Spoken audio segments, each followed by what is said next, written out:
In the top stories, St. Kitts and Nevis Attorney General elected Vice Chair of UN Committee on International Tax Corporation. OECS advances clean energy push for economic reinvention. And Trump signs executive order banning transgender athletes from women's sports. Hello and welcome to the ZIZ Midday Newscast. Today is Thursday, February 6, 2025. I'm your presenter, Shanique Harvey. Nationally, on February 3, 2025, St. Kitts and Nevis's Attorney General, Honorable Garth Wilkin, was elected Vice Chair of the UN Intergovernmental Negotiations Committee, or INC, to draft the UN Framework Convention on International Tax Corporation. This milestone reflects the efforts of the permanent mission of St. Kitts and Nevis to increase the country's visibility and leadership within the UN in line with the government's broader diplomatic strategy. Honorable Wilkin was accompanied by Her Excellency Dr. Mutrice Williams, Permanent Representative to the UN, Crown Counsel Mrs. Liska Hutchinson-Reiner, and Minister Counselor Mr. Eustace Wallace. The election follows the passage of UN Resolution 79/235 in December 2024, which established the INC tax to develop a framework for global tax cooperation. The committee's work will run from 2025 to 2027, aiming to create a more inclusive and effective international tax system. In his statement, Honorable Wilkin emphasized the importance of deepening international tax cooperation to support financing for development and achieving the UN's Sustainable Development Goals. He also stressed the need for consensus-driven solutions, noting the dangers of unilateral actions on socio-economic growth.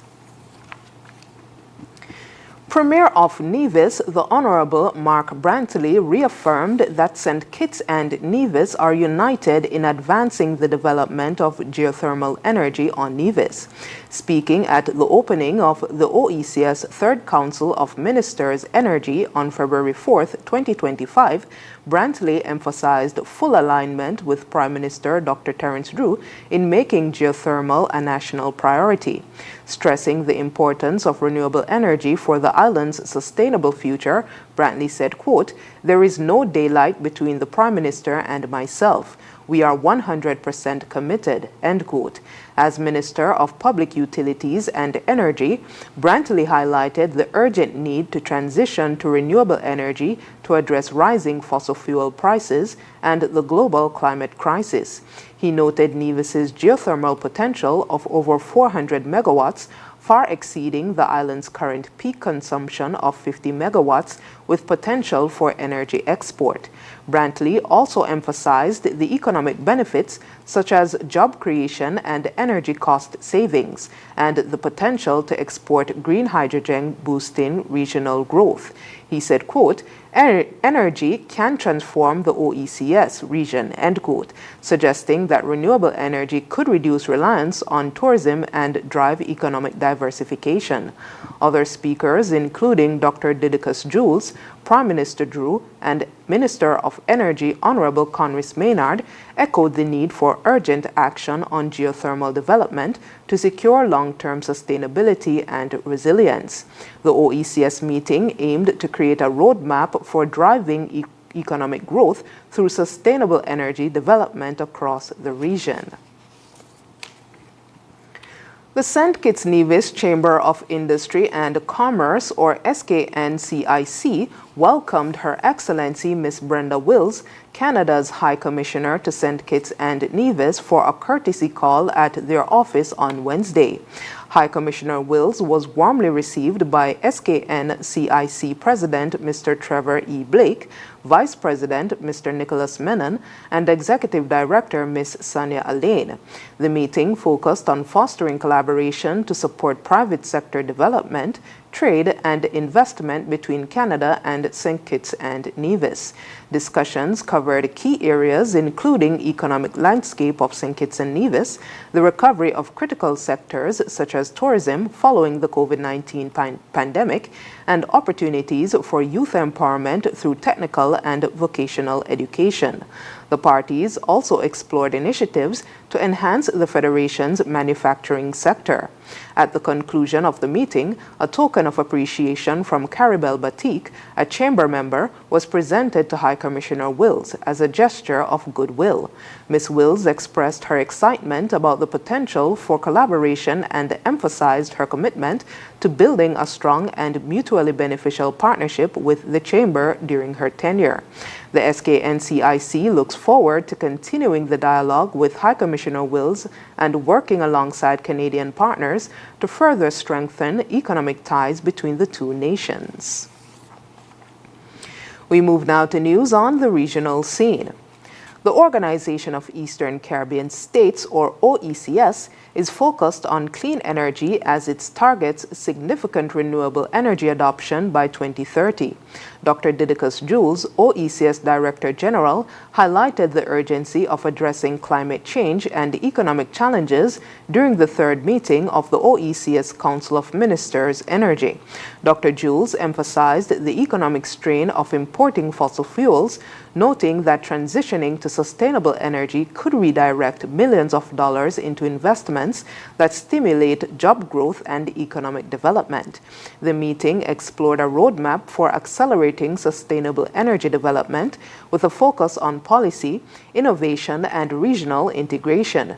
The OECS, with its strong renewable energy potential, aims to leverage geothermal and solar resources to meet growing energy demand and boost regional economies.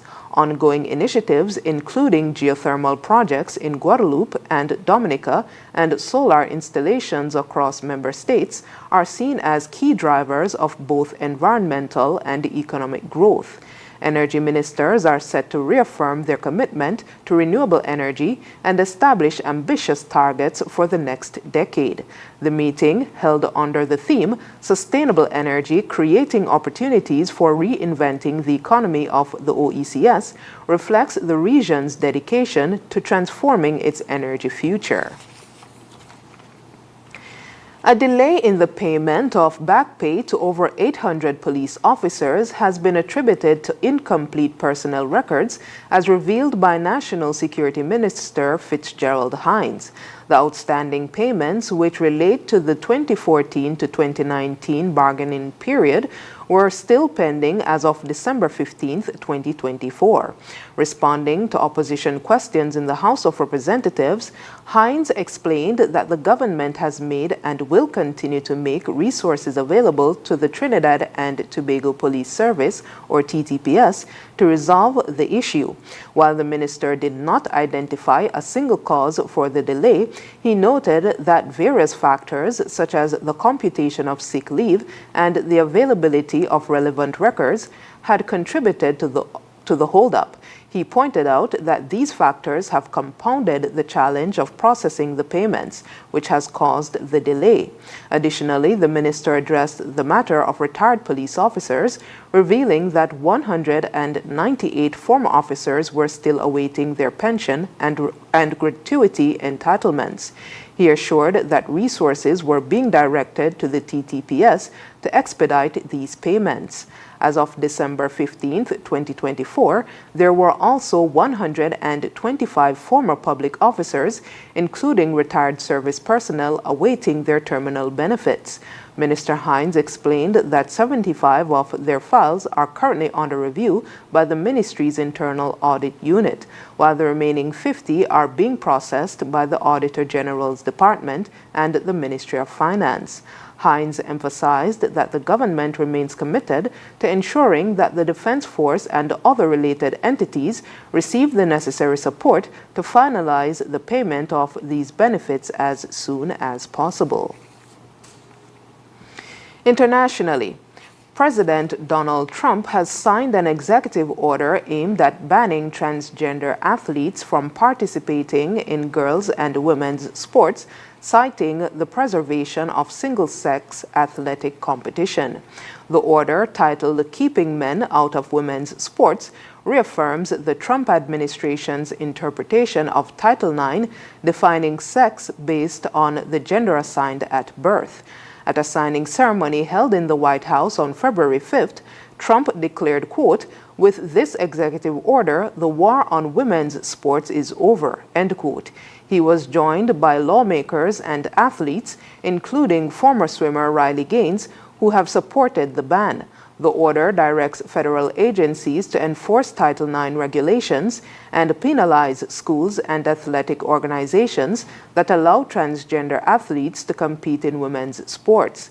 The government will also move to enforce these policies with potential consequences for non-compliance, including the loss of federal funding. This action coincides with National Girls and Women in Sports Day and follows a series of moves by the Trump administration targeting transgender rights. The order calls for changes in policies regarding transgender participation in sports at the International Olympic Committee, with Trump warning that the U.S. rejects transgender lunacy in athletics. Rwanda-backed M23 rebels gained ground in eastern Congo on Wednesday despite their earlier ceasefire announcement, seizing a town 100 kilometers from Bukavu, according to civil society officials and residents. Goma remains under M23 control, and the ceasefire has been broken with ongoing heavy fighting near Bukavu. M23 rebels declared the ceasefire on Monday for humanitarian reasons, but have continued aggressive actions. UN official Vivian van de Peer confirmed that M23 and Rwandan forces control all exit routes from Goma, limiting UN peacekeeping movement. Meanwhile, M23 captured Nyabibwe, a mining town between Bukavu and Goma. Congo's government has criticized the ceasefire as a false communication, while the UN reports increasing violence and a growing humanitarian crisis. The M23 rebels, backed by Rwanda's military, are one of the most powerful armed groups in eastern Congo, a region rich in valuable minerals. Despite declaring no intention to take Bukavu, the rebels have threatened to march on Congo's capital, Kinshasa. The escalating violence has led to displacement and immense suffering, with thousands of casualties reported. The International Criminal Court is investigating potential war crimes in the region. And now for the weather. Present weather is fair skies. Winds are a moderate breeze of 17 miles per hour from the northeast. The temperature for today is 27 degrees Celsius or 81 degrees Fahrenheit. Seas are 1.5 to 2.4 meters or 5 to 8 feet, with northerly swells reaching 1.5 meters or 5 feet. High surf and small craft advisories are in effect. The weather forecast for today and tonight predicts partly cloudy skies with a 40% or moderate chance of brief showers. Sunset today will be at 6:05 p.m. and sunrise for tomorrow will be at 6:36 a.m.